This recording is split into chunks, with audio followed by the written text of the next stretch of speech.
আজকাল ওনাকে খুব অচেনা লাগছে। এমন আসফিকে তো আমি চিনি না। আমার কেন জানি ওনার এমন ব্যবহার ভালো লাগছিল না। উনি ফ্রেশ হয়ে বাহিরে আসলেন। আজকেও টাওয়াল পেঁচিয়ে বাহিরে এসেছেন। আজকে রাগ লাগছে না, কেমন জানি লজ্জা লাগছিল আমার। আমি পেছন ঘুরে বললাম, ছি, আপনি আজকেও এভাবে। আর কিছু বলার আগেই ওয়াশরুমের দরজা লাগানোর শব্দ পেলাম। পেছন ফিরে দেখি উনি নেই। আমার কথা শেষ হবার আগেই কাপড় নিয়ে ওয়াশরুমে চলে গেলেন। কিছুক্ষণ পরে ট্রাউজারটা পরে বাইরে আসলেন। চুলগুলো ঝাঁকি দিতে দিতে আমার দিকে এগিয়ে আসছে। আমার গলা শুকিয়ে যাচ্ছে, বুকের ভেতর ভূমিকম্প শুরু হয়ে গেছে। তাহলে কি উনি আবার আমাকে? আমি এক পা করে পিছাতে লাগলাম, আর উনি সামনের দিকে আসছেন। আমি যখন ড্রেসিং টেবিলের সাথে একদম মিশে গেলাম, তখন চোখ দুটো বন্ধ করে ফেললাম। দু হাত দিয়ে নিজের শাড়ির আঁচল খামচে ধরলাম। শ্বাস ঘন হতে লাগলো, কিন্তু বেশ কিছুক্ষণ ওনার কোনো সাড়া না পেয়ে চোখ মেলে তাকিয়ে দেখি উনি ড্রেসিং টেবিল থেকে চিরুনি নিয়ে নিজের চুল ঠিক করছে। আমি কি ভেবেছিলাম মনে হতেই লজ্জায় পড়ে গেলাম। পরক্ষণে রাগ দেখিয়ে বললাম, এটা কি হলো? আপনি এভাবে কাছে এসে এভাবে চিরুনি নিলেন কেন? আমি নিজের ইচ্ছে মতো সব কিছু করি, কাউকে কোনো কৈফিয়ত দেই না। হয়েছে হয়েছে, বেশ ভালো বুঝতে পেরেছি। যখন ইচ্ছে হয়েছে তখন জোর করে নিয়েছেন, আর এখন যখন যখন মাথায় আসলো আমি কি বলতে যাচ্ছিলাম, তখন চুপ হয়ে গেলাম। উনি আমার সাইডের দেওয়ালে হাত রেখে একটু কাছে এসে বললেন, এখন যখন কি? কই কি, কিচ্ছু না। আমি এই বলে ওনার হাতের নিচ দিয়ে চলে আসতে নিলে উনি ওনার পা বাড়িয়ে দেন, যার ফলে আমি আর বের হতে পারলাম না। উনি আবার বলতে শুরু করলেন, আয়াত, আমি যেটা ঠিক করি তাই করি। আর এখন এটা ঠিক করেছি, যতদিন না তুমি আমাকে নিজ থেকে কাছে টানবে ততদিন আমিও তোমার কাছে যাব না। দেখি কতদিন তুমি আমাকে ছাড়া থাকতে পারো।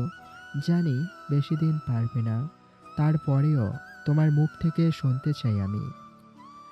আমি ওনার চোখের দিকে তাকিয়ে বললাম, তাহলে আপনি ভুল ধারণা জাগিয়েছেন। আমি কখনোই আপনাকে কাছে ডাকবো না, কখনোই আমার মুখ থেকে ভালোবাসি শুনতেই পারবেন না। তা সময় বলে দেবে। উনি এই বলে আমার সামনে থেকে সরে গেলেন। আমি একটু ঠিক হয়ে দাঁড়ালাম। উনি নিজের ল্যাপটপটা নিয়ে সোফায় বসে পড়লেন। আমি ওনার সামনে দাঁড়িয়ে বললাম, আপনি দিদামের থেকে দূরে থাকবেন। কেন? আমি আপনাকে এত কিছু বলতে পারবো না। যা বলছি তাই করবেন। দিদাম থেকে দূরে থাকবেন। Are you jealous? নো, আমি কেন জেলাস হব? তা আমি কি করে বলতে পারবো, কিন্তু তোমার কথা শুনে তাই মনে হলো। আর হলেও হতে পারে। নিজের হাজবেন্ডকে অন্য কারোর সাথে দেখলে যে কেউ হবেই, এটাই স্বাভাবিক। আমি ওনার দিকে রাগী দৃষ্টিতে তাকালে উনি শয়তানি হাসি দিয়ে সোফায় বসে পড়ে। আমি রুম থেকে বের হতে যাব, ঠিক তখনই দিদাম রুমে ঢুকলো, আর আমাকে দেখে শয়তানি হাসি দিয়ে আসফির পাশে গিয়ে বসে পড়ল আর ন্যাকামি করে বলল, আসবি, কি করছো? ও, তুমি কাজ করছো, তাহলে তো বিজি। আসফি কিছু বলতে যাবে তার আগেই আমি বলে দিলাম, কালকে ওনার একটা ইম্পর্টেন্ট মিটিং আছে, সেটার কাজ করছে। তুমি এখন যাও, পরে আইসো।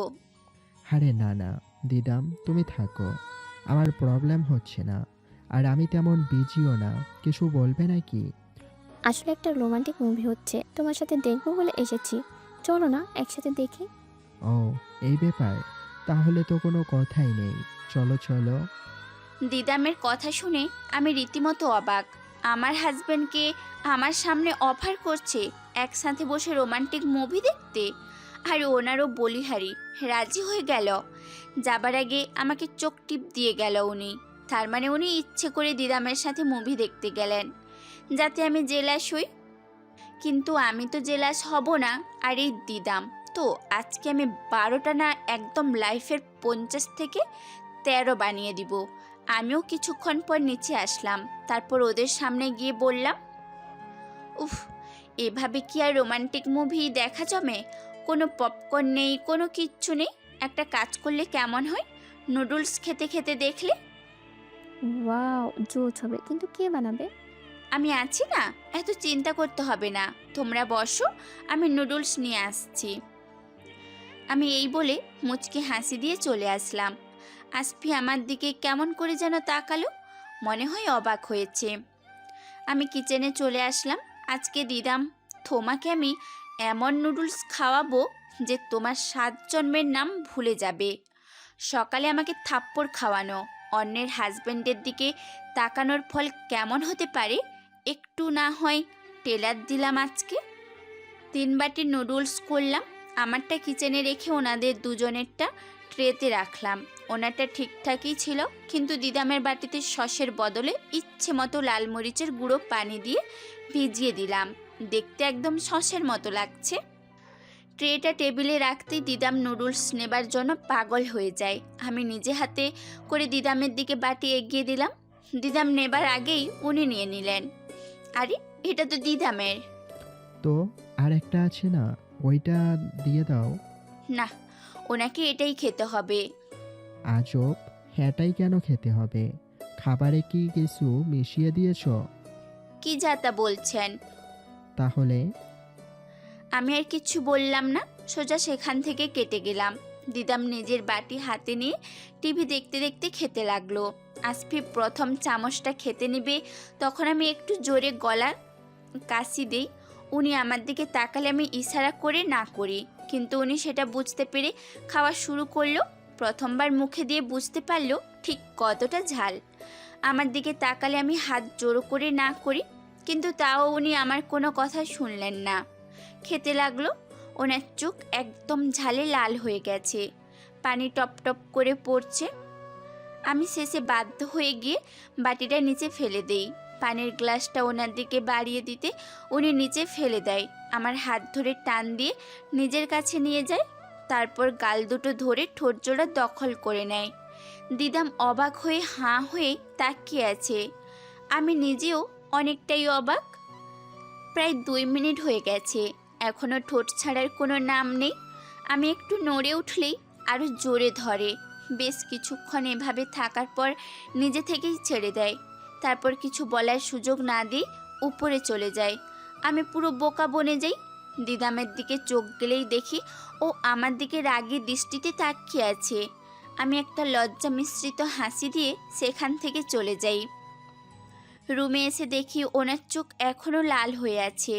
ওনার সামনে দাঁড়িয়ে বলি, কি দরকার ছিল তখন ওই নুডলসটা খাওয়ার? আমি তো আপনাকে বারবার ইশারা করে না করেছিলাম, কিন্তু আপনি আমার কথা বুঝেও খেয়ে নিলেন কেন? এটা কেন করতে চাইছিলে? তুমি জানো এই ঝালটা দিদাম খেলে ওর অবস্থা ঠিক কেমন হতো? আমি বুঝতে পারছি না তোমার ওকে নিয়ে এত প্রবলেম কেন। তুমি তো আমাকে ভালোবাসো না, তাহলে কেন আমার বিষয়ে এত নাক গলাচ্ছ? কেন দিদামকে নিয়ে এতটা জেলাস ফিল করছো? বলো আমাকে। আসফি কথাগুলোর আগে সুরেই আমাকে বলল। আমি কিছুটা কেঁপে উঠলাম। উনি পাশে থাকা ফুলদানিটা নিচে ফেলে দিতে চাইলে আমি ওনার হাত ধরে ফেলি আর তার ঠিক জায়গায় রেখে বলি, আমার দিদামকে সহ্য হয় না, কিন্তু কেন হয় না সেটা নিজেও জানি না। আর আমি চাই আপনি ওর সাথে না মিশেন। তাহলে তো আমি আরও বেশি মিশবো। কি? হ্যাঁ, কারণ এখন থেকে আমি ওই জিনিসগুলো বেশি করব, যে জিনিসগুলো তোমার পছন্দের না। উনি আমাকে সাইড করে চলে যেতে নিলে আমি ওনার সামনে দাঁড়িয়ে বলি, আপনার সাথে আমার কিছু কথা আছে। তোমার সাথে এখন কোনো কথা বলতে চাচ্ছি না আমি। কথাগুলোই খুবই দরকারি, আর কথাগুলো আমার, আপনার বা দিদার বিষয় নিয়ে নয়, বরং আপনার আদরের ছোট বোনকে নিয়ে। ফারিনকে নিয়ে আবার কি কথা? বলবো, কিন্তু তার আগে প্রমিস করতে হবে আমি যা বলবো তা খুব মনোযোগ দিয়ে শুনবেন, আর পুরোটাই শুনবেন। আচ্ছা, প্রমিস। তাহলে শুনুন, ফারিন একটা ছেলেকে খুব ভালোবাসে, আর ছেলেটাও ফারিনকে খুব ভালোবাসে। Wow, great. তাহলে আমার বোন ডুবে ডুবে জল খাচ্ছে, তো ছেলে কি করে? সবই বলছি, আগে আপনি আমার কথাটা তো পুরো শুনুন। ও আচ্ছা, বলো। ওরা দুজন দুজনকে মন থেকে ভালোবাসে। ছেলের আব্বু একজন নিম্নমানের ব্যবসায়ী, কিন্তু ছেলেটা খুবই ভালো। আর ছেলেটা একটা কোম্পানিতে ভালো পদে চাকরি করে। ফারিন বলছিল তাদের বিয়েটা। অসম্ভব, এটা কখনো হতেই পারে না। আমার বোনের বিয়ে আমি জেনে শুনে এমন একটা ছেলের সাথে কখনো দিতে পারি না।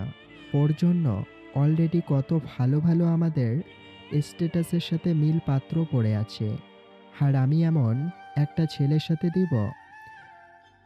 কিন্তু ওরা একে অপরকে অনেক ভালোবাসে। এইসব প্রেম ভালোবাসা কিচ্ছু না, আজ আছে তো কাল নেই। আর এসব ছেলেরা মেয়েদের টাকা দেখে ভালোবাসে, মন দেখে নয়। ঠিক বলেছেন, প্রেম ভালোবাসা কিচ্ছু না, শুধু স্বার্থ বুঝে। কেউ টাকায়, কেউ বা দেহের। আমার কথাটা শুনে উনি আমার দিকে ফিরে তাকায়। আমি ওনার সামনে গিয়ে বলি, যদি ওরা ওদের মতো করে ভালোবেসে সুখে থাকতে পারে, তাহলে আপনার সমস্যা কোথায়? যদি ভালোবাসাটা থাকে না, তাহলে কুঁড়ে ঘরের আকাশের চাঁদ আনা যায়। আর যদি ভালোবাসাটাই না থাকে, তাহলে আপনার আমার মতো হয়। আশা করি বুঝতে পারছেন আমি ঠিক কি বলতে চাচ্ছি। আর হ্যাঁ, ওই ছেলেটা যদি টাকা দেখে ভালোবাসতো, তাহলে কেন এখন সে নিজেই সরে যাচ্ছে? কেন নিজেকে যোগ্যতাহীন ভেবে সরে যাচ্ছে? প্রতিটা ছেলে এক হয় না। যাই হোক, আমি এটা মানব না। তাহলে আমি এটা ধরে নিব আপনি আমাকে কখনোই ভালোবাসেননি। যদি ভালোবাসতেন, তাহলে অন্যের ভালোবাসার মূল্য দিতে জানতেন। এভাবে নিজে একটা ভালোবাসার সম্পর্কটা শেষ করে দিতেন না। এই কথাগুলো বলছো, ওইগুলো একবার নিজের দিকে নিয়ে কল্পনা করে ভাবো তো। তুমি কি আমার ভালোবাসাটাকে মূল্য দিচ্ছ, না প্রতিনিয়ত অপমান করছো? ওনার কথা শুনে আমি চুপ হয়ে গেলাম। ওনার প্রশ্নের কোনো জবাব আমার জানা নেই। উনি আমার সামনে এসে বললেন, কখনো কাউকে কিছু বোঝাতে গেলে নিজ দিকে আগে চিন্তা করতে হয়। আপনি আমাকে ভালোবাসেন? আচ্ছা, ধরে নিলাম ভালোবাসেন। তাহলে এর প্রমাণ দিতে পারবেন? কি প্রমাণ দিতে হবে বলো আমাকে। আমি তখনই বুঝবো যখন আপনি নিজ থেকে পরিবারের সবাইকে রাজি করিয়ে ফারিনকে তার ভালোবাসার মানুষটার সাথে বিয়ে দিবেন। তুমি কি আমার দুর্বলতার সুযোগ নিচ্ছ? মোটেও না, পরীক্ষা নিচ্ছি। দেখি হেরে যান নাকি জিতেন। যদি জিতে যাই তাহলে কি হবে? আপনার ভালোবাসা সত্যি প্রমাণিত হবে। তাতে কি হবে? প্রমাণ না করতে পারলেও আমি তোমাকেই ভালোবাসি। উনি আমার কাছে আসতে চাইলে সামনে হাত ধরে বলে, সব কিছুর প্রমাণ দরকার হয়। ওকে ডান, আগামী এক সপ্তাহের মাঝে আমি ছেলের ব্যাকগ্রাউন্ড চেক করে তারপর প্রমাণ দিব। উনি একটা মুচকে হাসি দিলেন, আমিও একটু হাসলাম। উনি ল্যাপটপে বসে গেলেন। আমি রাতের খাবার রেডি করতে নিচে চলে এলাম। পরের দিন বিকেলবেলা উনি গার্ডেনে বসে আছেন। আমি কফি বানিয়ে নিয়ে গেলাম। আপনার কফি। আহ, সূর্যটা আজকে কোন দিক দিয়ে অস্ত যাবে? আপনাকে কফি দেওয়াটাই ভুল হয়েছে। ওনার শয়তানি করায় আমি একটু রাগ দেখিয়ে কথাটা বললাম, আর উনি হেসে দিলেন। এরই মাঝে শাকচুন্নি দিদাম এসে হাজির। কথা নেই বার্তা নেই, এসে আসফির পাশে বসে পড়ল আর আসফির কফিটা নিয়ে নিল। এটা ওনার কফি। তাতে কি? ওর আর আমার মাঝে পার্থক্য কি?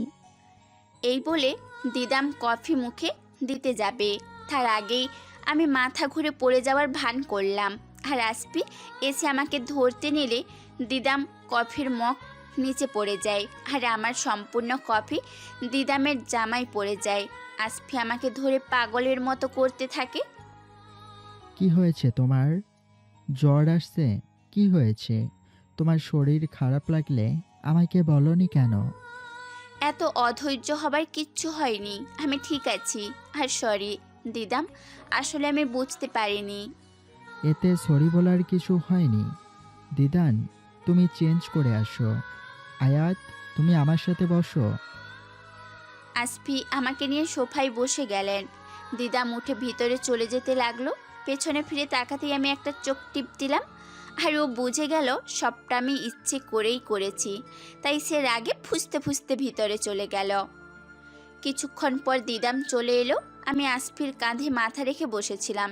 কেন জানি দিদামকে দেখে ওনার সাথে মেশাটা আমার ভালোই লাগছে। এখন আর আগের মতো করে ঘেন্নাটা আসে না। দিদাম এসেই বলতে লাগলো, আসবি, তুমি কি ফ্রি আছো আজকে সন্ধ্যায়? হ্যাঁ, কেন বলো তো? আসলে আমি আজকে সন্ধ্যায় একটা মুভির টিকিট কেটেছিলাম, তুমি যদি ফ্রি থাকো তাহলে। দিদাম আর কিছু বলার আগেই আমি ওনার হাত থেকে টিকিটগুলো নিয়ে বলতে শুরু করলাম, থ্যাংক ইউ সো মাচ। তুমি আমাদের আগে বলবা না যে তুমি আমার আর তোমার ভাইয়ার জন্য এত বড় সারপ্রাইজ রেডি রেখেছো? আমার কথা শুনে আসফি অবাক হয়ে যায়, আর দিদাম তো না পারছে কিছু বলতে, আর না পারছে কথাটা সহ্য করতে। সে চোখ দিয়েই আগুন দিচ্ছে আমার দিকে। আমিও কম কিসে, আমিও দিদামকে জড়িয়ে ধরলাম আর কানে কানে বললাম, কি প্রতিনিয়ত তো হেরেই যাচ্ছ। যাই হোক, আমি তোমাকে কেমন সারপ্রাইজ দিলাম বললে না তো। তারপর ওকে ছেড়ে দিয়ে বললাম, আমরা অবশ্যই মুভি দেখতে যাব, কিন্তু দিদাম 3টা কেটে নিলেও পারতে, তুমিও আমাদের সাথে যেতে পারতে।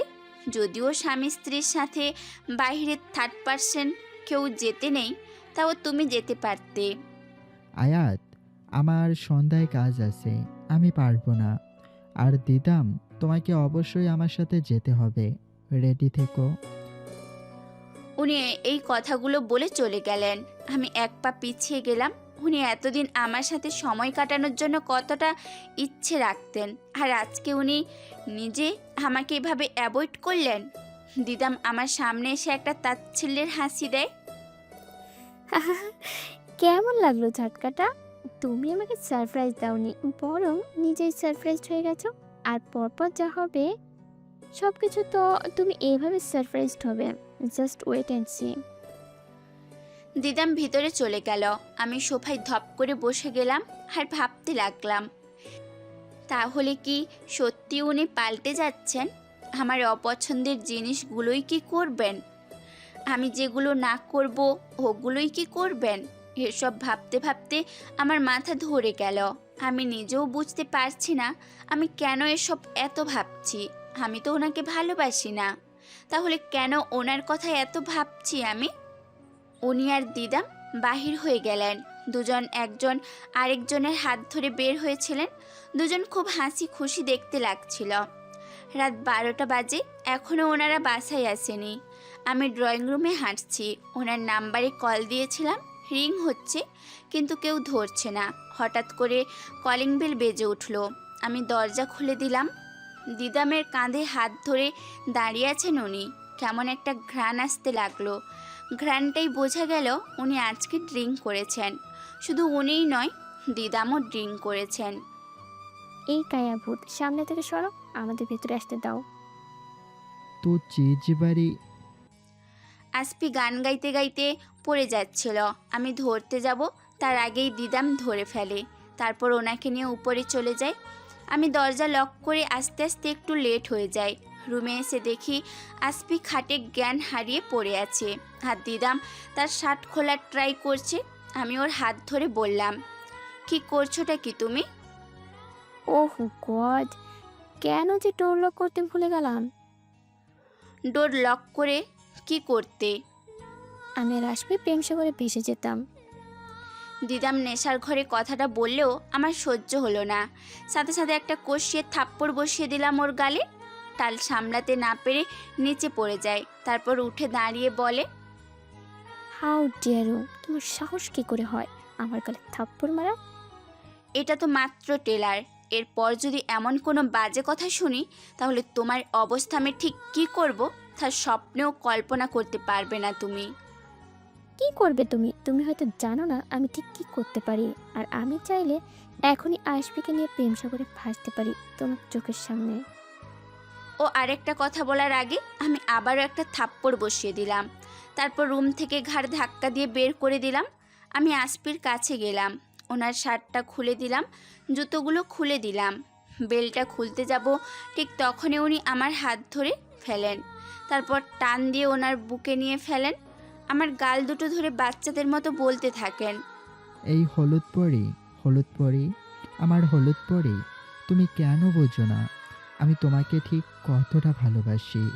তোমাকে যখন প্রথম দিন দেখেছিলাম সেদিন থেকেই আমি তোমার প্রেমে পড়ে গেছিলাম।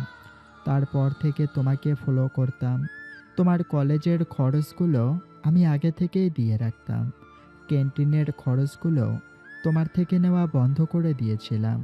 কিন্তু তুমি আমাকে ভালোবাসোনি, তাই তো তোমাকে এভাবে বিয়ে করলাম। ভেবেছিলাম মেনে নিবে, কিন্তু না, মানোনি। আমি তোমাকে সত্যি ভালোবাসি হলুদ পরি।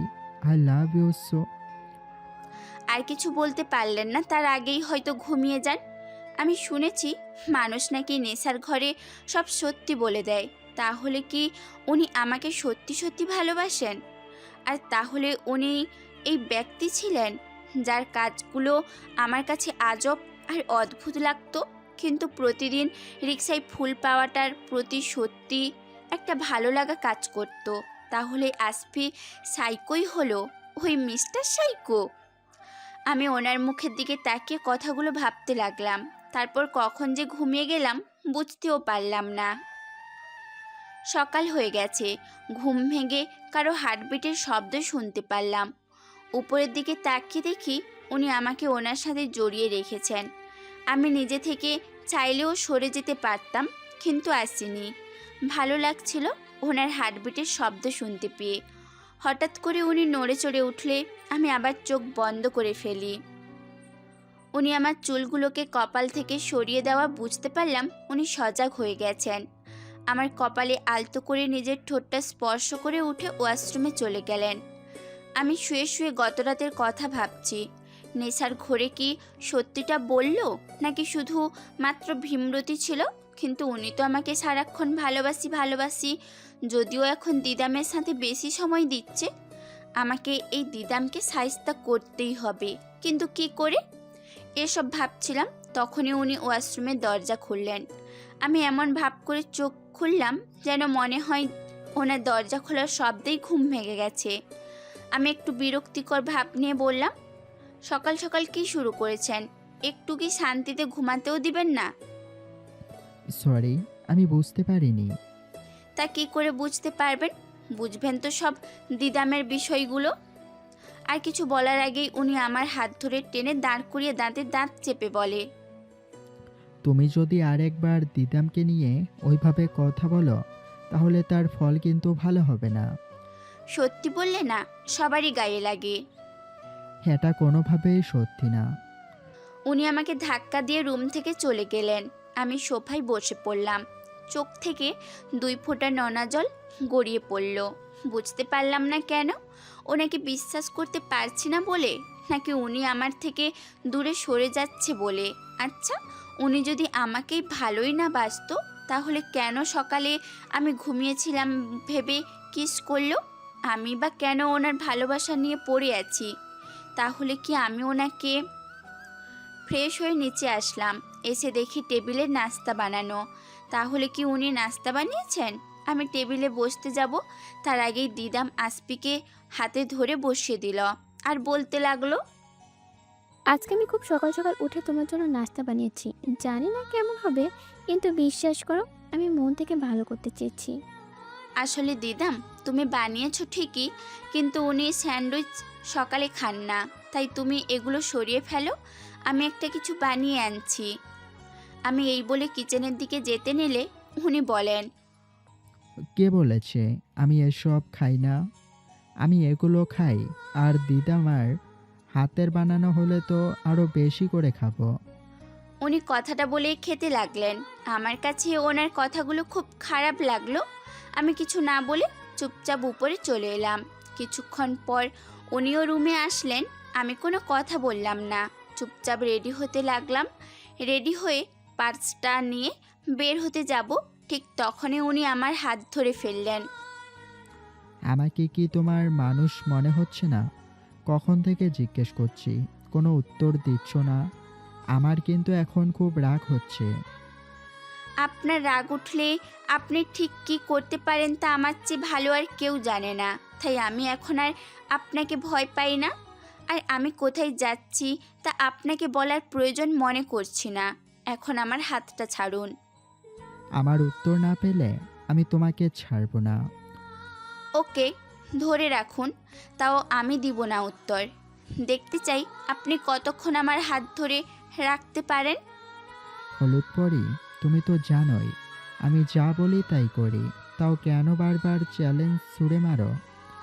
উনি আমার কাছে এসে আমার কানের পাশে হাত দিয়ে কথাটা বলল, আরেক হাত দিয়ে আমার হাত ধরে আছে। এখন আমার রাগ উঠে গেল। নিজের সর্বোচ্চ শক্তি দিয়ে ওনাকে ধাক্কা দিলাম।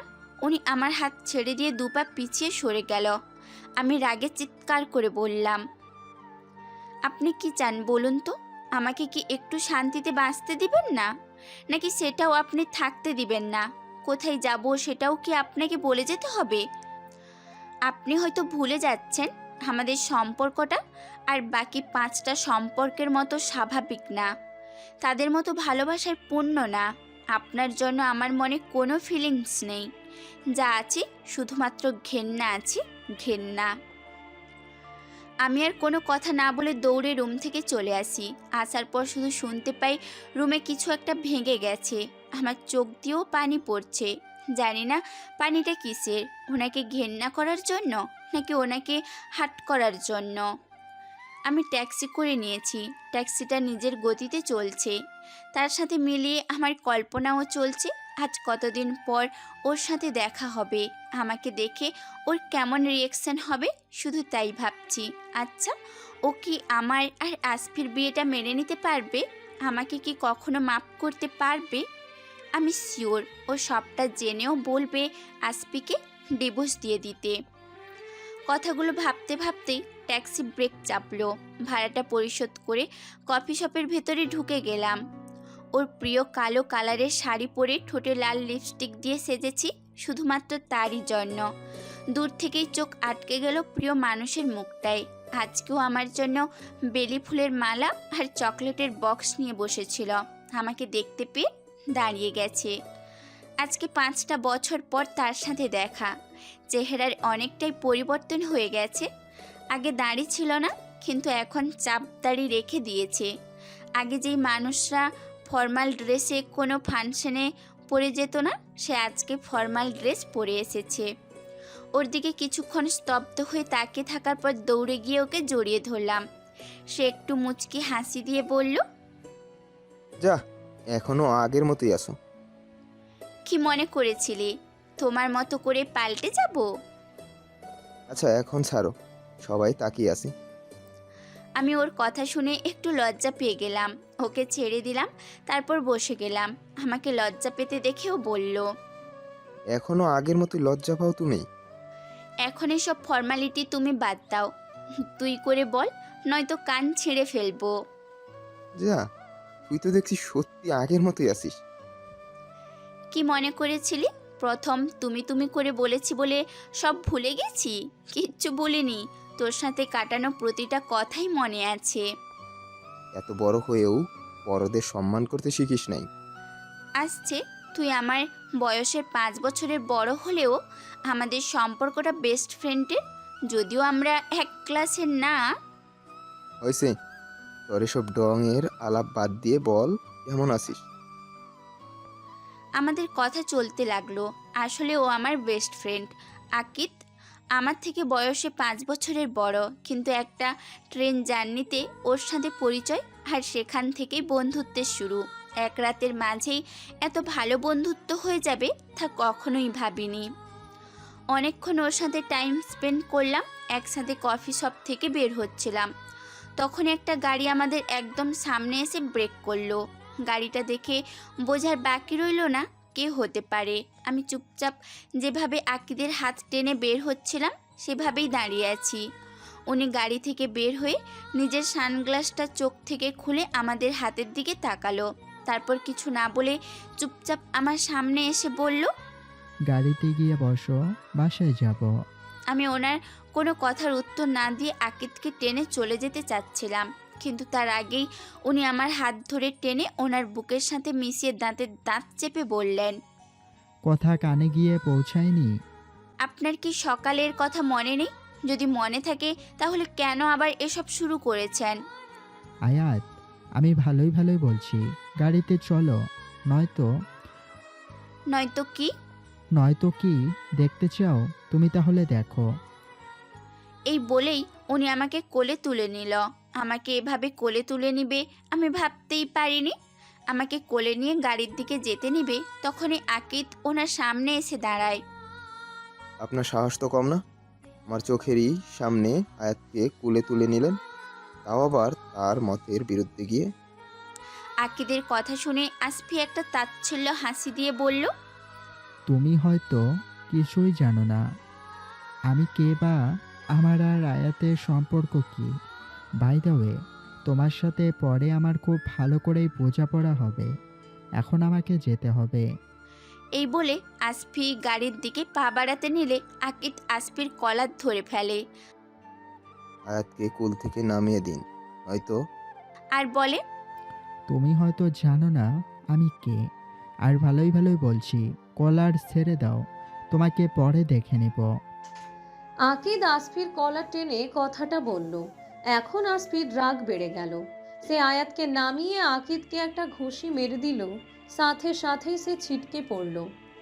তারপর আসফি রেগে চোখ বড় বড় করে বলল, আমি তোর বাপ, আর তার চেয়েও বড় পরিচয়, আমি তোর এই আয়াতের বিয়ে করা জামাই।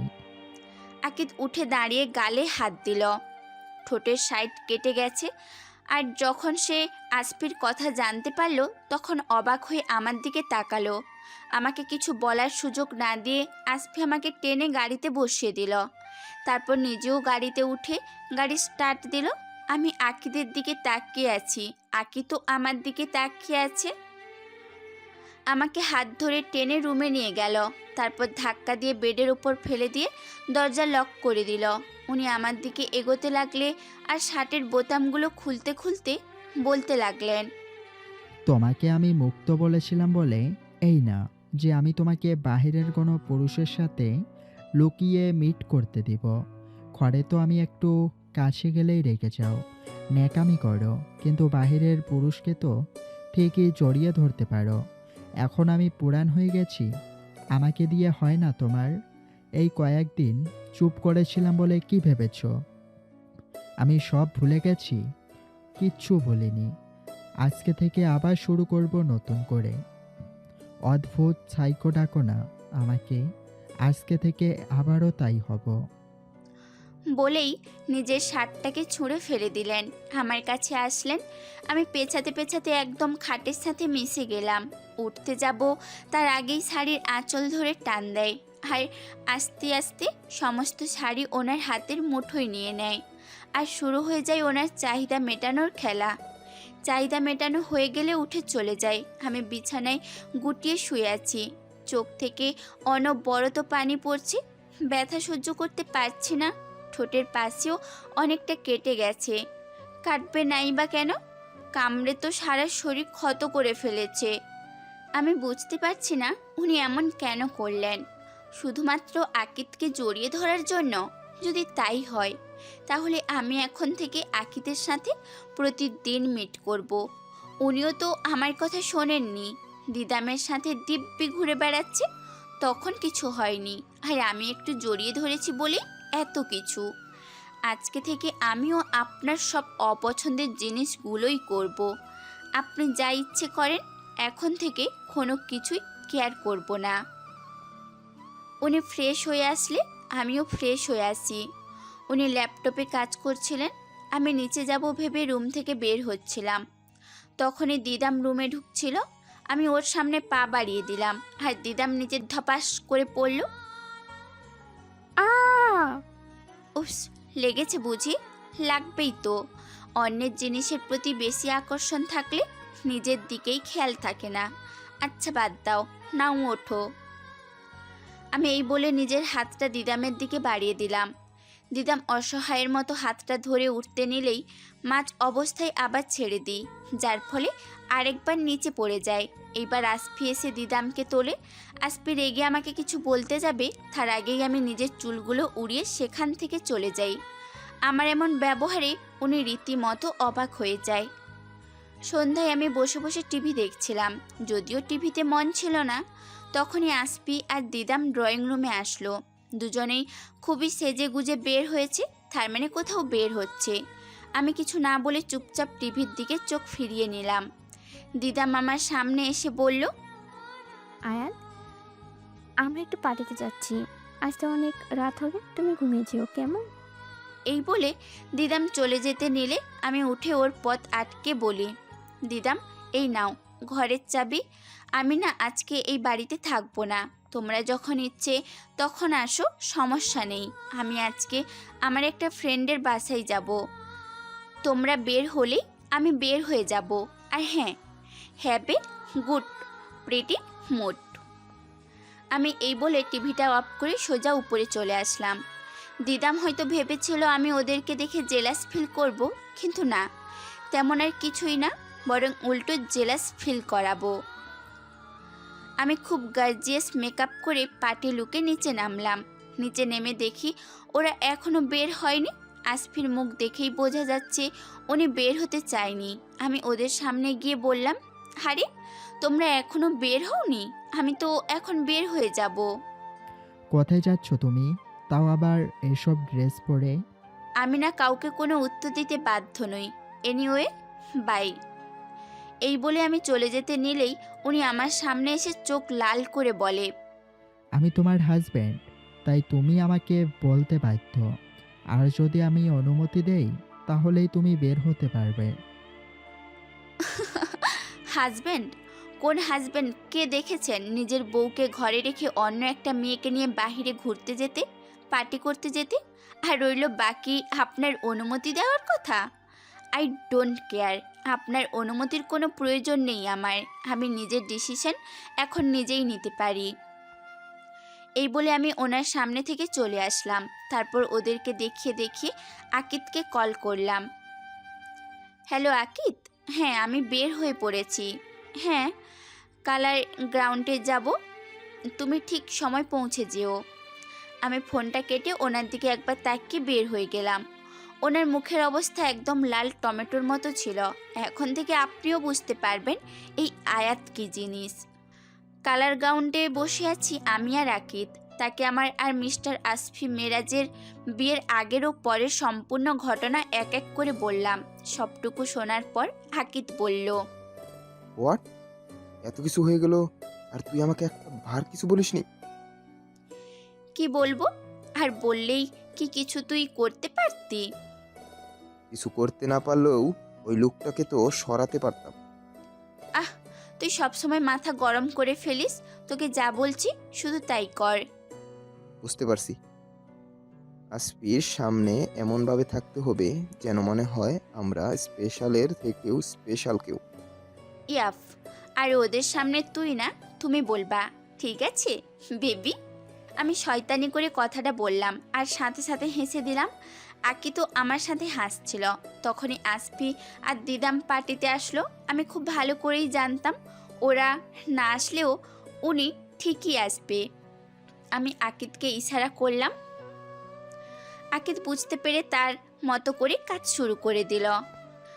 আমার সামনে আসা চুলগুলো আস্তে আস্তে করে পেছনে সরিয়ে দিল। অন্যদিকে দিদাম তো আসফির হাতের ভেতর হাত দিয়ে দাঁড়িয়ে আছে। মিউজিক শুরু হতেই দিদাম আসফিকে টেনে নিয়ে ডান্স শুরু করে দিল। আমিও আকিতকে নিয়ে ডান্স ফ্লোরে চলে গেলাম। খুব ভালোভাবেই ডান্স করছি আকিদের সাথে। আসফি আর দিদামও ভালোই ডান্স করছে, কিন্তু আসফির চোখ আমার দিকে। আমি যখনই তাকাচ্ছি তখনই দেখতে পাচ্ছি উনি আমার দিকেই তাকিয়ে আছে। হয়তো রাগে জ্বলে পুড়ে শেষ হয়ে যাচ্ছে, কিন্তু কিছু বলতে পারছে না। আমিও আকিতকে ইচ্ছে করে জড়িয়ে ধরেছি, হাতে হাত আঁকড়ে রাখছি। আমি এক পর্যায়ে আকিতকে ইচ্ছে করে চিমটি কাটলাম। আকিতও বুঝতে পেরে আস্তে আস্তে করে আমাকে লাইটের অন্ধকারের দিকে নিয়ে গেল। আসফি আমাদের দিকে তাকিয়েছিল। দিদাম বারবার তার দিকে ফেরাচ্ছে, কিন্তু কোনো লাভ হচ্ছে না। আর সহ্য করতে পারল না আসফি। আমরা দুইজন অন্ধকারে এসে একটু হাসছিলাম। তখনই আসফির ছায়া দেখতে পেয়ে আবারও ক্লোজ হয়ে দাঁড়ালাম। আসফি এসেই আমার হাত ধরে টান দিল। আমিও উল্টো টান দেওয়ার এতটাই এগিয়ে নিতে পারিনি। তারপর জোরে টান দিয়ে একদম কোলে তুলে নিল। তারপর আকিদের দিকে অগ্নিদৃষ্টি নিক্ষেপ করে চলে গেল।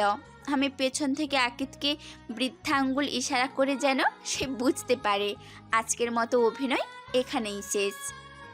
বাসায় এসে আমাকে দাঁড় করিয়ে আবারও রেগে বলতে লাগলো, ওই ছেলেটার সাথে কি সম্পর্ক তোমার? আপনাকে কেন বলতে যাব? দেখো, এমনিতেই মাথা গরম আছে, এখন এসব তেরা তেরা কথা শোনাবে না। সোজা সোজা বলো, ছেলেটার সাথে তোমার কিসের সম্পর্ক? খুবই স্পেশাল একজন। স্পেশাল বললে ভুল হবে, স্পেশালের থেকেও স্পেশাল। তা যাই হোক, এখন থেকে ওই ছেলের সাথে এত মেলামেশা করতে পারবে না। আপনি বললেই আমি মেনে নিব, এটা কি করে ভাবলেন? আপনি যেটা বলবেন ঠিক সেটার উল্টোটা আমি করব। আপনি যেমন দিদার সাথে চিপকে থাকেন, আমিও ঠিক তেমন করেই আকিদের সাথে চিপকে থাকবো। ও, তাহলে তুমি আমাকে জেলাস ফিল করানোর জন্য এসব করছো? মোটেও না, আপনাকে জেলাস ফিল করিয়ে আমার কি লাভ? আমি তো আর আপনাকে ভালোবাসি না। কিন্তু আমি তো বাসি, আর আজকের পর থেকে ওর সাথে চিপকে থাকলে তার ফল খুবই খারাপ হবে।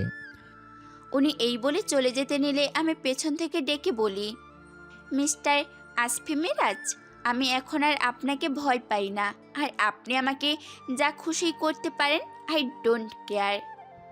I know that, dear yellow angel. এই জন্য এখন আমি তোমাকে চিপকে থাকতে দেখলে তোমার না, বরং আকিদের ক্ষতি করব। আর আমার ক্ষতিটা কত বড় ক্ষতি হতে পারে তা খুব ভালো করেই বুঝতে পারছো। বেশি কিছু বললাম না, শুধু এটাই মাথায় রেখো। উনি আমার কাছে এসে চুলগুলো কানে গুজে দিয়ে কথাগুলো বলে চলে গেল। আমি এখন সত্যি কিছুটা ভয় পেয়ে গেলাম, কারণ আমি চাই না আমার জন্য আকিদের কোনো ক্ষতি হোক। পরের দিন বিকেলবেলায় আমি আকিদের সাথে ফোনে কথা বলছিলাম। আকিদ তার বাহিরে কাটানো দিনের কথাগুলো শেয়ার করছিল। আমার বড্ড হাসি আসছিল তার কথা শুনে, তাই হাসতেছিলাম। তখনই আসফি রুমে আসলো। আমাকে এভাবে হাসতে দেখে একটু অবাক হলো, কারণ আমি ওনার সামনে কখনো এইভাবে হাসিনি। আমি ওনাকে দেখে বারান্দায় চলে আসলাম। তো ভালোই ছিল বাহিরের দিনগুলো। আমি পেছন ফিরে তাকিয়ে দেখি উনি আমার একদম পিছে দাঁড়িয়ে আছে। আমাকে খুব শান্তভাবে জিজ্ঞেস করলো, কার সাথে এত হেসে হেসে কথা বলছো? আপনাকে কেন বলতে যাব? আমি এই বলে সাইড কেটে চলে যেতে নিলে উনি আমার হাত ধরে একদম নিজের সাথে মিশিয়ে নিয়ে বলে, আমি তো ভুলেই গেছিলাম, তোমার তো এখন স্পেশালের থেকেও স্পেশাল কেউ আছে, তার সাথেই কথা বলছো তাই না? হ্যাঁ বলছি তো।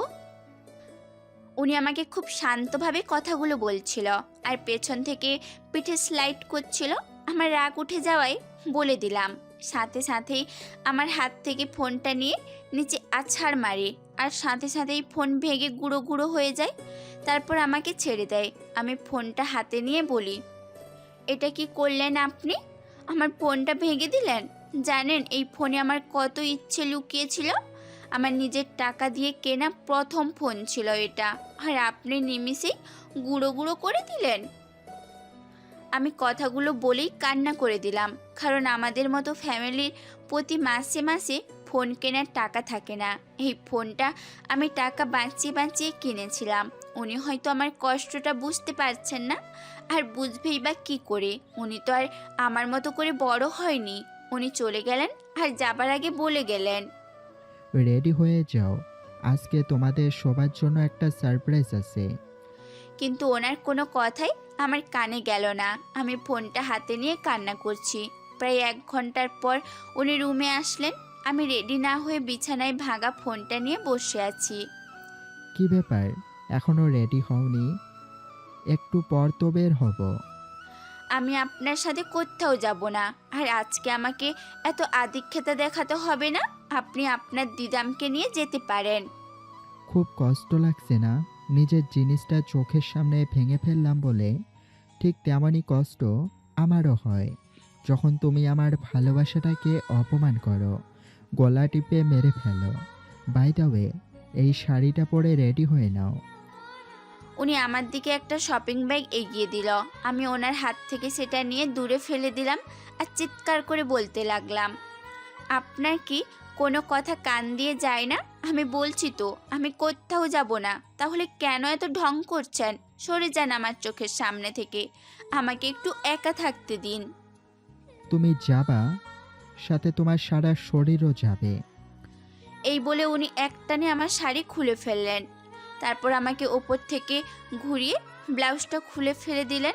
তারপর ব্যাগ থেকে নতুন হলুদ শাড়িটা পেঁচিয়ে দিয়ে কানের কাছে এসে বলল, প্লিজ একটু তাড়াতাড়ি করে রেডি হয়ে যাও, আমি নিচে তোমার জন্য অপেক্ষা করছি। উনি এভাবে বলাই আমি আর না করতে পারলাম না। উনি চলে গেলে আমি শাড়িটা পরে নিলাম। ব্যাগটা হাতে নিয়ে দেখি তার সাথে কতগুলো চুড়ি আর একজোড়া ঝুমকোও আছে। আমি ওগুলো পরে নিচে এসে দেখি উনি সোফায় বসে ফোন টিপছে। আমাকে নিচে নামতে দেখে উনি দাঁড়িয়ে অবাক হয়ে তাকিয়ে আছেন। আমি ওনার সামনে দাঁড়ালে উনি বলেন, হলুদ পরি, আজকে তোমাকে দেখে আবারও নতুন করে প্রেমে পড়তে মন চাচ্ছে। আজকে আবারও ঠিক তেমনই অনুভব হচ্ছে যেমন হয়েছিল প্রথম দেখার পর। তারপর উনি আমার সামনে হাঁটু গেড়ে হাত বাড়িয়ে দিয়ে বললেন, আই লাভ ইউ হলুদ পরি। জানি তোমার উত্তর হয়তো এখনও পাল্টায়নি, আমাকে হয়তো এখনও একইভাবে ঘৃণা করে যাচ্ছ, কিন্তু তোমার কাছে আমার একটা চাওয়াই, এভাবে ঘৃণা করে থাকলেও চলবে, শুধু আমাকে ছেড়ে যাবে না, কখনো জোরও করব না ভালোবাসতে। বলো আমাকে। আমি কি বলবো বুঝতে পারছি না। আমি শুধু একটা কথাই বললাম, এসব নাটক আমার ভালো লাগছে না। কোথাও যাবার হয় তাহলে চলুন, নয়তো আমি রুমে চলে যাচ্ছি। আমার কথা শোনার পর ওনার মুখটা একদম শুকনো হয়ে গিয়েছিল। তারপর হাতটা গুছিয়ে নিয়ে উঠে দাঁড়ায়। মুখে একটা জোর করে হাসি ফুটিয়ে সামনে যাবার ইশারা করে। আমি সামনে যেতে নিব, তখনই দিদাম এসে আসিফের হাত ধরে ফেলে আর বলে, আমি রেডি, চলো যাওয়া যাক। দিদামের কথা শুনে আমি আসফির দিকে তাকালে আসফিও কিছুটা হতভম্ব হয়ে যায়। তারপর দিদামের হাতটা ছাড়িয়ে দিয়ে বলে, দিদাম, আসলে আজকে আমি আর আয়াত একসাথে যাব, তুমি বরং অন্য গাড়িটা নিয়ে চলে যাও, আমি ড্রাইভারকে বলে দিচ্ছি। কিন্তু কেন? আমি তোমাদের সাথে গেলে প্রবলেম কি? দিদাম, তোমার বোঝা উচিত আমরা হাজব্যান্ড ওয়াইফ, এর মাঝে থার্ড পারসন কারো থাকা উচিত না, সো প্লিজ। দিদাম আর কিছু না বলে আমার দিকে একবার তাকিয়ে শুকনো হাসি দিয়ে চলে গেল। আমার খুব ভালো লাগলো দিদামের এই ফেসটা দেখে। আসফির আজকে কথাগুলো আমার ভালো লাগলো। আজকে প্রথম উনি দিদামের সাথে আমাকে নিয়ে এভাবে কথা বললেন। উনি আমার দিকে হাত বাড়ালে আমি একটু ভাব নিয়ে আগে বেরিয়ে গেলাম। আর উনি আমার ভাবের বিষয়টা বুঝতে পেরে মুচকি হাসি দিয়ে সিস বাজাতে বাজাতে আমার পেছন পেছন চলে আসলো। উনি ড্রাইভিং সিটে বসলে আমি পেছনের সিটে বসতে নিলে আসফি একটু রাগ দেখিয়ে বলে, আমাকে কি কারো ড্রাইভার মনে হচ্ছে? পিছনের সিটে না বসে সামনের সিটে এসে বসতে পারেন। আমি তাও ওনার কথা না শুনে পেছনের সিটে বসতে নিলে উনি গাড়ি একটু সামনে নিয়ে দাঁড় করায়। তারপর বের হয়ে আমাকে কোলে তুলে সামনের সিটে বসিয়ে বলে, লজ্জা না করে সরাসরি বললেই পারো তোমার আমার কোলে উঠতে ভালো লাগে আর উঠতে চাও। ওনার কথা শুনে রেগে তাকালে উনি একটা চোখ টিপ দিয়ে দরজা লক করে দেয়। তারপর উনিও ড্রাইভিং সিটে বসে গাড়ি স্টার্ট দেয়। গাড়িটা চালানোর কিছুক্ষণ পর পর উনি আমার দিকে তাকায়। আমি একটু রেগে তাকালেই উনি হেসে দেয়। আজকে প্রথম ওনার হাসির দিকে আমার চোখ আটকে গেল। কি অদ্ভুত সুন্দর ওনার হাসি। আমি ওনার দিকে এভাবে বেহায়ার মতো তাকিয়েছি বলে উনি আমাকে বলেন, এভাবে তাকিয়ে থাকলে প্রেমে পড়ে যাবে তো, তখন আর আমাকে ঘৃণা করতে পারবে না। এই বলে উনি একটা চোখ টিপ দিয়ে শয়তানি হাসি দিল। আমি কিছুটা লজ্জায় পড়ে যাই, তাই অন্যদিকে তাকিয়ে মুচকে হাসতে থাকি। অবশেষে গাড়িটা তার নির্দিষ্ট জায়গায় এসে ব্রেক করলো। উনি নেমে আমার দরজাটা খুলে দিল। আমি গাড়ি থেকে নেমে অবাক হলাম, কারণ চারপাশ ঘন অন্ধকার, কোনো মানুষ, কোনো সারা শব্দও নেই। আমি ওনার দিকে তাকালে উনি হয়তো আমার অবস্থাটা বুঝতে পারে। ভয় নেই, কিচ্ছু হবে না, আমি আছি তো, সামনে চলো। আমি ওনার কথা শুনে একটু ভরসা পেলাম, কারণ এতদিনে এতটুকু বিশ্বাস ওনার প্রতি হয়ে গেছে আর যাই হোক, উনি আমার কোনো ক্ষতি হতে দিবেন না। আমি সামনে এগিয়ে গেলাম। মনে হয় আশেপাশে কোনো নদী আছে। ঠান্ডা বাতাস আমার শরীরে বারবার কেঁপে উঠছে। উনি হয়তো এটা লক্ষ্য করেছেন। আমার শরীরে উনি ওনার ব্লেজার জড়িয়ে দিয়ে বললেন, নিজেকে কষ্ট দেওয়া একটা অন্যতম বোকামি। আশা করি তুমিও সেটা করবে না। ওনার কথার মানে আমি বুঝতে পারলাম, তাই ওনার ব্লেজারটা ফিরিয়ে দিলাম না। আমি একটু রাগ দেখিয়ে বললাম, কি সারপ্রাইজ দিবেন যার জন্য আমাকে এই ঠান্ডায় মারতে এনেছেন? আহ, হলুদ পরি, এসব কি বলছো? আচ্ছা, আর একটু সামনে চলো, তাহলেই বুঝতে পারবে। আমি মুখ ভেঙচি দিয়ে সামনে হাঁটা শুরু করলাম। আমার মুখ ভেঙচি দেখে উনি বুকের বাঁ পাশে হাত দিলেন। কিছু দূর যাওয়ার পর চোখ পড়ল একটা লাইটিং করা টেবিলের ওপর। নদীর তীর ঘেঁষে একটা টেবিল আর দুটো চেয়ার রাখা, সাথে নানা রকমের লাইটিং করা। আমি দেখে থমকে গেলাম। উনি বললেন, কি হলো, দাঁড়িয়ে গেলে কেন? চলো। এসবের মানে কি? কিছুই না, চলো, গেলেই সব বুঝতে পারবে। চলো। উনি আমার হাত ধরে টেনে নিয়ে গেলেন টেবিলের কাছে। তারপর একটা চেয়ার টেনে আমাকে বসিয়ে দিলেন। উনি আমার সামনে হাঁটু গেড়ে আমার হাত দুটো নিজের হাতে নিয়ে বললেন, কিভাবে বলবো বুঝতে পারছি না। সত্যি, আমি যা করেছি তা ভুল ছিল। I am sorry. নিজের শখের জিনিসটা নষ্ট হয়ে গেলে সত্যি অনেক কষ্ট হয়। আমি বুঝতে পারিনি তখন। রাগের মাথায় কখন কি করে ফেলি আমি নিজেও বুঝতে পারি না। কিন্তু এখন ঠিকই বুঝতে পারছি, তোমার এই চেহারা আমাকে বারবার মৃত্যুর চেয়েও বেশি কষ্ট দেয়। তোমাকে এভাবে আমি দেখতে চাই না। প্লিজ, এভাবে থেকো না। আমাকে মাফ করে দাও। যদি মাফ না করতে পারো তাহলে তুমি যা বলবে তাই করব। শুধুমাত্র আমাকে ছেড়ে যাওয়ার কথাটা বলো না, please. I love you Ayat, I love you so much. বলো আয়াত, আমাকে মাফ করে দিছো? বলো, বলো। আমি ওনার দিকে তাকিয়ে আছি। ওনার চোখে জল টলমল করছে, আর কিছুক্ষণ হলেই চোখ থেকে পানিটা গড়িয়ে পড়তো। আমার একটা মায়া কাজ করলো। আমি ওনার থেকে চোখটা অন্যদিকে সরিয়ে বললাম, ইটস ওকে, আপনি বুঝতে পারছেন, এটাই অনেক। আশা করি নেক্সট টাইমে এমন কিছু করবেন না। তুমি এখনো আমাকে মাফ করতে পারোনি? আমার চোখের দিকে তাকিয়ে বলো, তুমি আমাকে মাফ করে দিয়েছো? কেন? এভাবে বললাম হলো না? না, হয়নি। তুমি আমার চোখের দিকে তাকিয়ে কথাগুলো বলবে।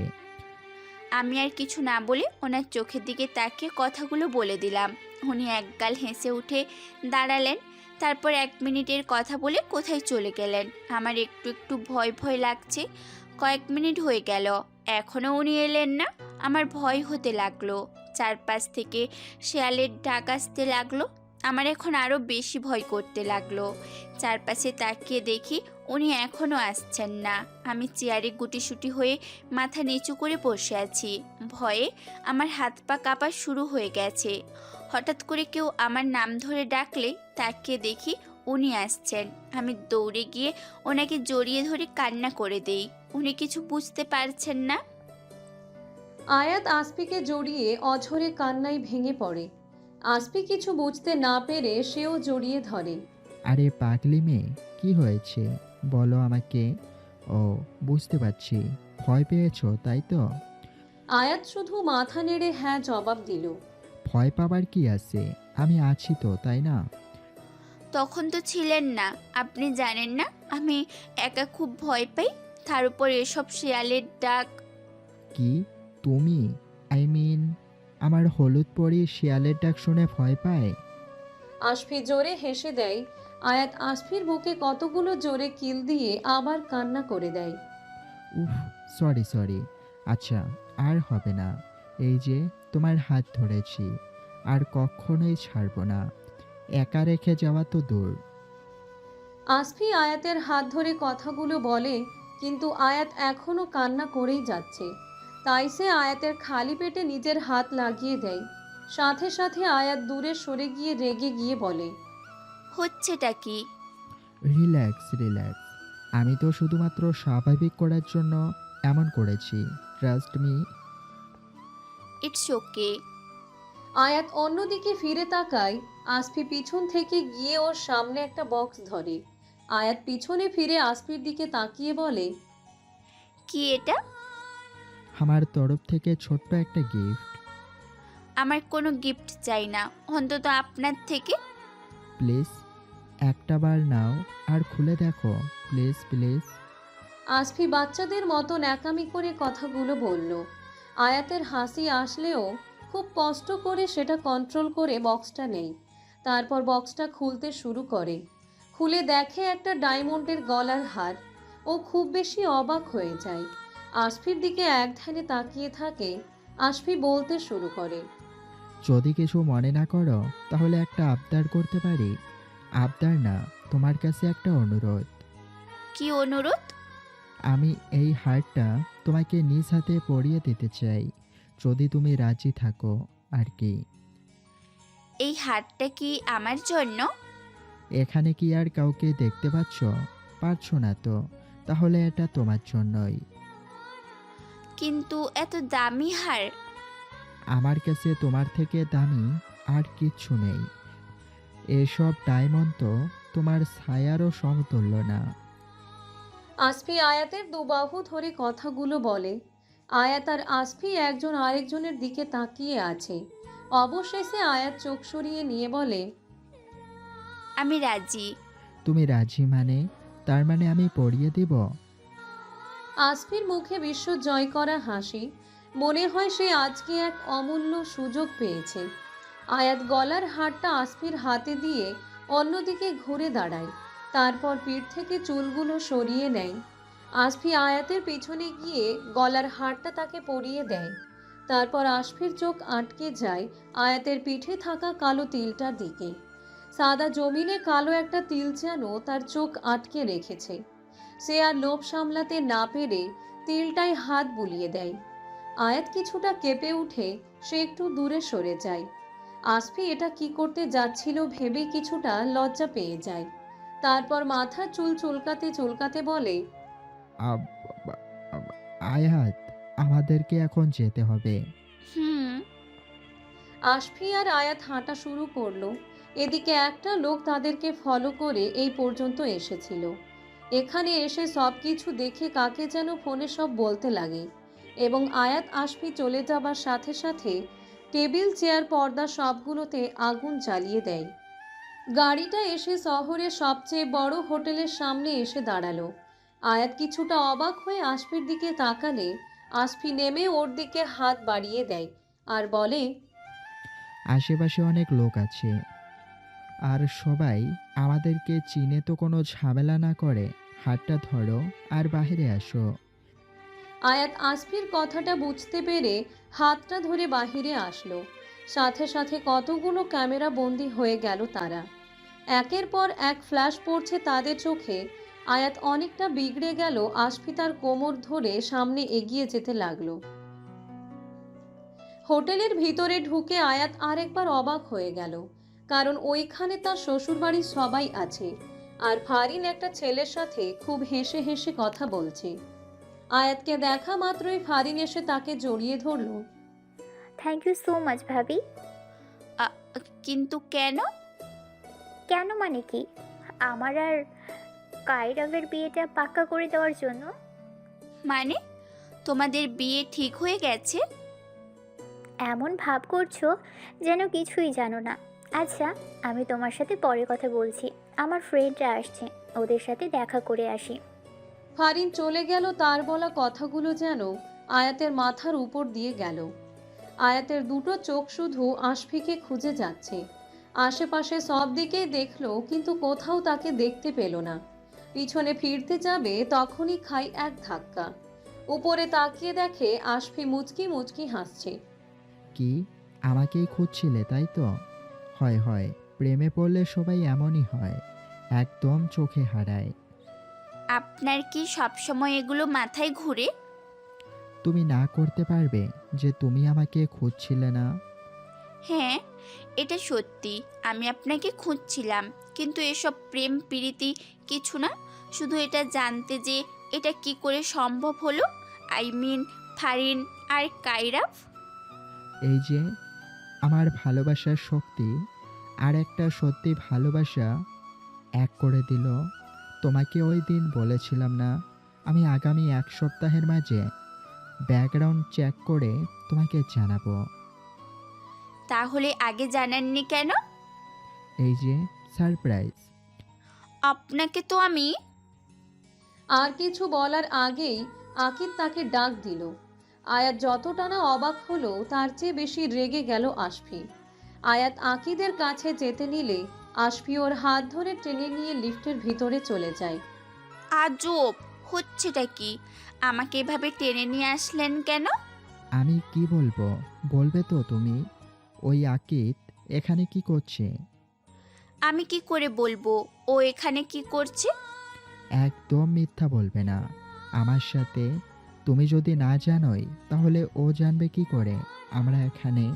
শোনো আয়াত, আমি তোমাকে ওর সাথে দেখতে পারি না, এটা তুমি কেন বুঝতে পারো না? আমিও আপনাকে সহ্য করতে পারি না, আপনি কেন বুঝতে পারেন না?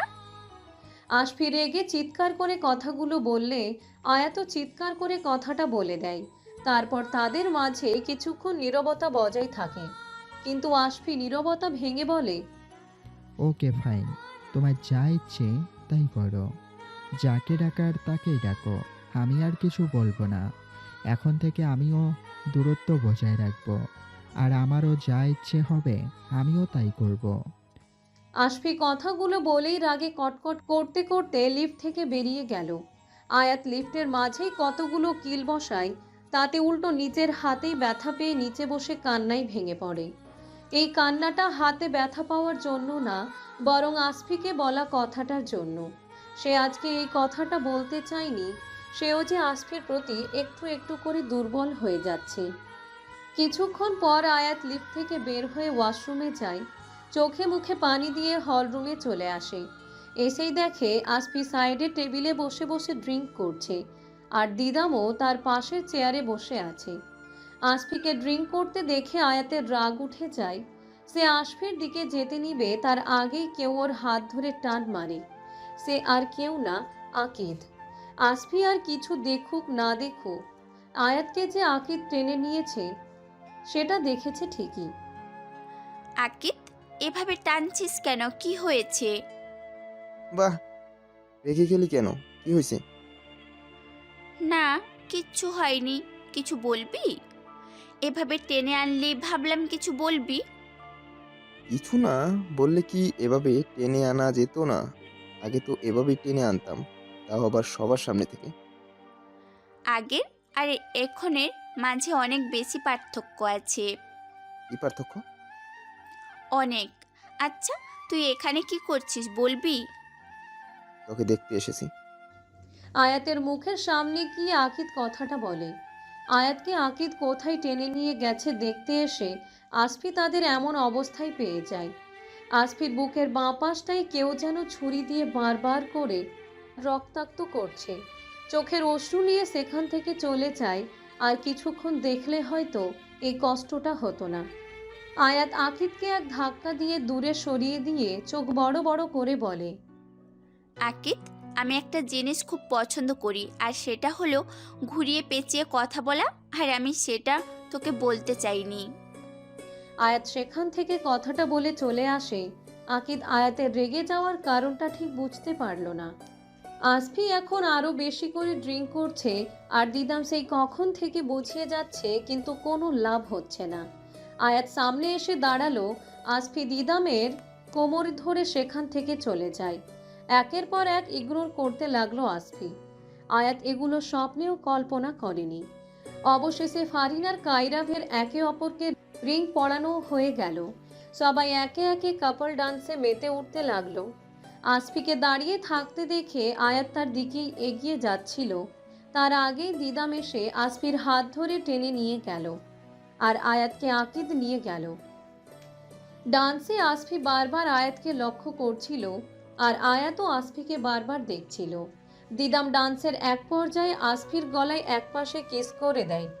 আয়াতের চোখে তা আটকে যায়।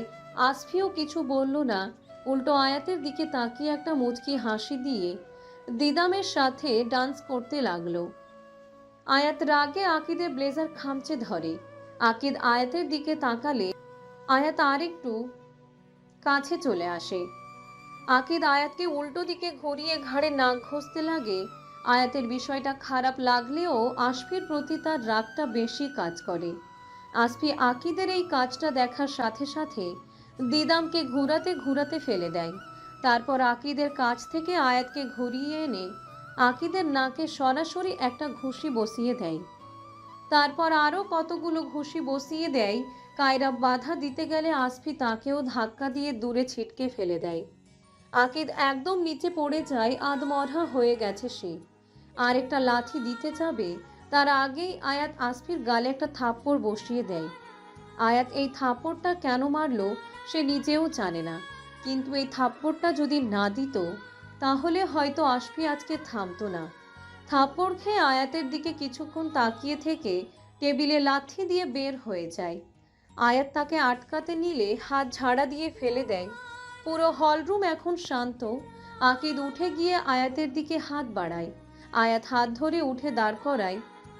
বেশ কিছুক্ষণ পর আকিদকে ব্যান্ডেজ করানো হয়েছে ফার্স্ট এড বক্স দিয়ে। এতক্ষণে আকিদের আসল পরিচয়ও পাওয়া হয়ে গেছে। আকিদ কায়রাবের মামাতো ভাই। সবাই চুপচাপ বসে আছে। হঠাৎ করেই ফারিনের ফোনটা বেজে উঠল।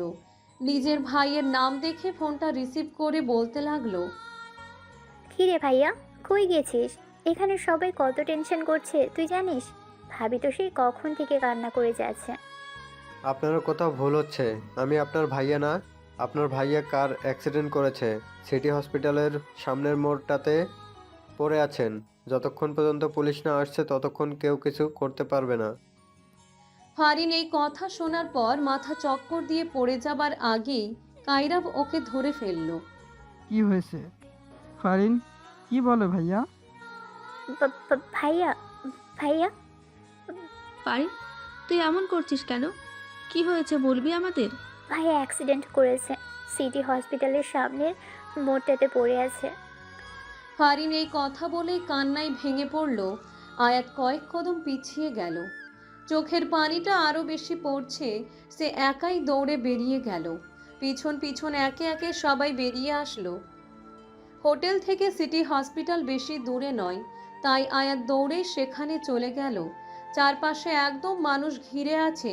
কেউ কেউ গাড়ি দেখছে, আবার কেউ আসফির অবস্থা, কিন্তু কেউ আর তার কাছে যাচ্ছে না। আয়াত মানুষকে সরিয়ে সামনে গেল। আসফি রক্তাক্ত অবস্থায় নিচে পড়ে আছে। নাক দিয়ে এখনো রক্ত বের হচ্ছে, হাত দুটো কাঁপছে। আয়াতের ভয়ে চোখ বড় বড় হয়ে গেল। আসফির কাছে দৌড়ে গেল। নিজের কোলে আসফির মাথা রেখে কান্না করতে করতে বলতে লাগলো, আসপি, এই আসপি, চোখ খুলুন না। আপনি জানেন আমি তখন যা করেছি সব রাগে করেছি। আপনি তো জানেন আমি আপনার সাথে দিদামকে একদমই সহ্য করতে পারি না। প্লিজ চোখ খুলুন না। ও, আপনি কি আকিদের বিষয় নিয়ে রেগে আছেন? সত্যি আমি তাকে ডাকিনি, ও কায়রাবের মামাতো ভাই। আর তখন আপনাকে কিভাবে থামাবো ভেবে না পেয়ে থাপ্পড় মারি। প্লিজ আপনি যা বলবেন আমি তাই করব। আকিদের সাথে আমি আর কোনো প্রকার যোগাযোগ রাখবো না। প্লিজ আপনি চোখ খুলুন, প্লিজ। আয়াত আসফির মাথাটা নিজের বুকে জড়িয়ে ধরে কান্না করতে লাগলো। হঠাৎ করে আসফির জোরে একটা শ্বাস ফেলল। আয়াত বুক থেকে সরিয়ে দেখে আসফির চোখ খুলেছে। আমি জানতাম আপনার কিচ্ছু হবে না, আপনি ঠিক হয়ে যাবেন। আয়াত, তুমি দূরত্ব চেয়েছিলে, আমি তোমাকে তাই দিয়ে গেলাম। অনেক অনেক দূরত্ব। লাভ ইউ আয়াত। আসফি কথাগুলো বলে আয়াতের হাত ধরে চেয়েছিল, কিন্তু পারেনি। তার আগেই চোখ বন্ধ হয়ে যায় আর হাতটা নিচে পড়ে যায়। না, আয়াত না বলে চিৎকার দিয়ে জ্ঞান হারিয়ে ফেলে। আর যখন জ্ঞান ফিরে তখন সে নিজেকে হসপিটালের বেডে শুয়ে পায়। মাথাটা ঝিমঝিম করছে। মাথায় হাত দিয়ে উঠে বসলো। মা, ভাবির জ্ঞান ফিরেছে। কেমন লাগছে মা এখন? মা, উনি কেমন আছেন? আয়াতের কথা শুনে সবাই একে অপরের দিকে তাকিয়ে দেখে কেউ কোনো কথা বলছে না, সবাই একদম চুপচাপ হয়ে যায়। মা, আপনি কিছু বলছেন না কেন? ফারিন, তোমার ভাইয়া কেমন আছে? কোথায় উনি? আমি ওনাকে দেখব। ভাবি, তুমি এত ব্যস্ত হবে না। তোমার স্যালাইন ঠিক হোক, আমি পরে তোমাকে বলছি।